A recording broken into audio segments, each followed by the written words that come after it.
मुअज़्ज़िज़ नाज़रीन व सामीईन किराम अस्सलामु अलैकुम व रहमतुल्लाहि व बरकातुहू। इब्तिदा रब्ब जलील की बबरकत नाम से जो दिलों की बेदों को खूब जानने वाला है। देखते आंखों सुनते कानों अल हकीम जोन की जानिब से हकीम मौलाना रहम नियाज़ अत्तार इस वक्त आपसे मुखातिब हूँ। मुअज़्ज़िज़ नाज़रीन, आज हमारे और आपकी नुस्खा अर्कुन्निसा, ये एक किस्म की बीमारी है जिसे हमारी तिबी ज़ुबान में अर्कुन्निसा कहते हैं और बाज़ लोग इसको लंगड़ी का दर्द भी कहते हैं। दाएं पाँव में या बाएं पाँव में दर्द शुरू होने लगता है और बहुत शदीद किस्म का दर्द होता है। कभी कभी तो इतना शदीद होता है कि बर्दाश्त करने से भी बाहर होता है। तो मुअज़्ज़िज़ नाज़रीन, आज हमारी और आपकी नुस्खा इस बीमारी के लिए एक अब हयात नुस्खा है। मैंने साल हर साल अपने मरीज़ों पर तजुर्बा किया है। 100% रिज़ल्ट आने के बाद आज आप लोगों के साथ शेयर करने का इरादा रखता हूँ। वीडियो को स्किप ना कीजिएगा। इंशाल्लाह मैं लिखा हुआ नुस्खा स्क्रीन पर आप लोगों को ज़रूर दिखाऊंगा ताकि आप लोग आसानी से स्क्रीनशॉट ले सकें और आसानी से वो अज्जाए तरकीबी पंसार वालों से तलब कर सकें और नुस्खा खुद अपने लिए बना सकें। तो चलते हैं नुस्खे की तरफ।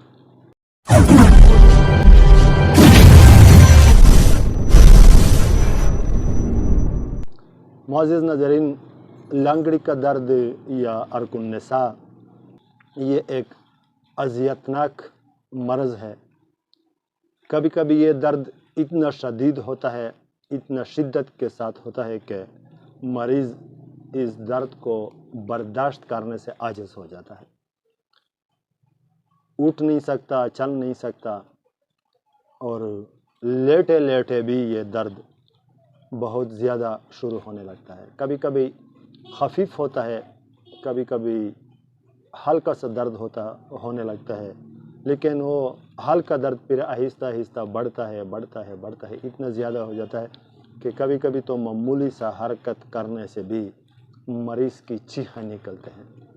तो मुअज़्ज़िज़ नाज़रीन, ये आज का नुस्खा अर्कुन्निसा के लिए या लंगड़ी की दर्द के लिए इंतहाई बेहतरीन, आज़मूदा और लाजवाब नुस्खा है। मैंने साल हर साल अपने मरीज़ों पर आजमाई है। 100% रिज़ल्ट आने के बाद आज आप लोगों के साथ शेयर करने का इरादा कर चुका हूँ। लेकिन नुस्खा बताने से पहले अपना एक दरख्वास्त आप लोगों के सामने ज़रूर करूँगा कि बराए मेहरबानी मेरे वीडियोज़, नुस्खाजात के वीडियोज़ को शेयर ज़रूर करते रहना, इसलिए कि आपकी एक शेयर की वजह से किसी की ज़िंदगी बन सकती है, किसी की ज़िंदगी संवर सकती है, किसी की ज़िंदगी बच सकती है, किसी की ज़िंदगी बदल सकती है। आपको पता भी नहीं होगा, लेकिन आपकी एक शेयर की वजह से आपके नामाए आमाल में अजर और सवाब लिखा जा चुका होगा और आपको इसका इल्म भी नहीं होगा, इसलिए कि शेयर करने से आपका कोई ख़र्चा नहीं होता, सिर्फ 10-15 सेकंड आपके लगते हैं। और अगर हो सके तो वीडियो आपको पसंद आ जाए तो मेहरबानी करके लाइक भी दिया करें, इसलिए कि आपकी लाइक की वजह से मुझे कोई पैसे नहीं मिलते, लेकिन आपकी लाइक करने की वजह से मुझे हौसला ज़रूर मिलता है।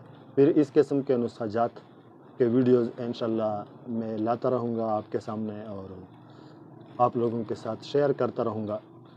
तो मुअज़्ज़िज़ नाज़रीन, नुस्खा पेश खिदमत है, इसलिए कि मैं अगर ज़्यादा बातें करना लग जाऊँ तो वीडियो ज़्यादा लेंथी हो जाएगी, फिर आप बोर हो जाएंगे।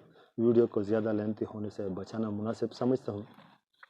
नुस्खा संदल सफ़ेद 40 ग्राम, संदल सफ़ेद 40 ग्राम और छोटी चंदन 30 ग्राम, छोटी चंदन 30 ग्राम और कशनीज़ 40 ग्राम और गुल सुरख 40 ग्राम और मीठा तिलिया 10 ग्राम और अजवाइन खुरासानी 20 ग्राम।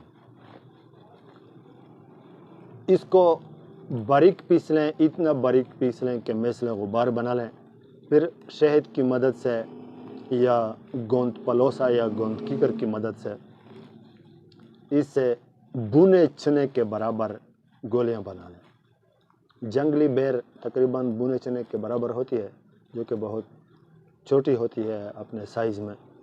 बुने चने के बराबर गोलियां बना लें اور دن میں 3 مرتبہ صبح دوپہر شام عرق صوف یا عرق اجوائن کے ساتھ مریض کو کھلائیں۔ انشاءاللہ کئی دنوں کے استعمال سے 15-20 دن کے استعمال سے 25 دن کے استعمال سے واضح فرق معلوم ہو جائے گا، مریض کو واضح شفا معلوم ہو جائے گی۔ جب آپ کے مریض کو یا آپ کے مرض کو شفا محسوس ہو جائے تو آپ کے اس بھائی کا آپ پر یہ حق بنتا ہے کہ پھر خصوصی وقت کے خصوصی دعاؤں میں مجھے ضرور یاد کرنا۔ یہ تھا آج کا نسخہ۔ انشاءاللہ ملوں گا نیکسٹ ویڈیو میں نیکسٹ نسخے کے ساتھ۔ تب تک کے لیے اجازت چاہتا ہوں۔ السلام علیکم ورحمۃ اللہ وبرکاتہ۔